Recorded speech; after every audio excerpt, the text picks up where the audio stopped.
اب ہم بات کرتے ہیں حصہ احادیث کی۔ حصہ احادیث کی اگر ہم بات کریں تو سب سے پہلے وہی بات ہوگی کہ آپ نے اپنے ٹیچر کا لیکچر توجہ سے سننا ہے، مارکنگ کرنی ہے، اور اہم پوائنٹس جب وہ لیکچر پڑھا رہے ہوں، لیکچر دے رہے ہوں تو وہ بورڈ پر لکھ رہے ہیں یا اورل بول رہے ہیں تو وہ آپ نے پوائنٹس نوٹ کرنے ہیں۔ اور دوسرے نمبر پر تشریح کا،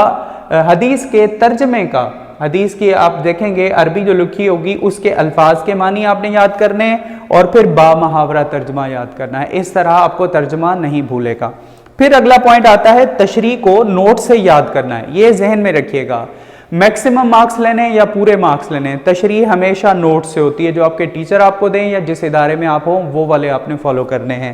اور پھر اس میں لرننگ میتھڈالوجی کیا ہے، اس میں آپ نے پہلے اس کے اندر موجود ہیڈنگز یاد کرنی ہے، سرخیاں یعنی ہیڈنگز یاد کرنی ہے، پھر باقی مواد یاد کرنا ہے، یعنی ان ہیڈنگز کے اندر جو مٹیریل موجود ہے اس کو یاد کرنا ہے۔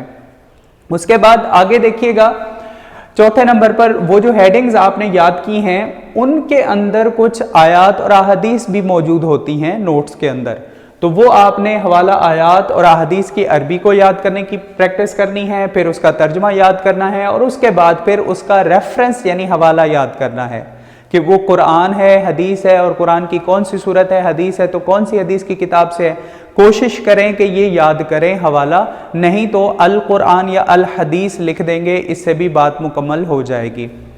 پانچویں نمبر پر آتا ہے کہ ان ہیڈنگز کو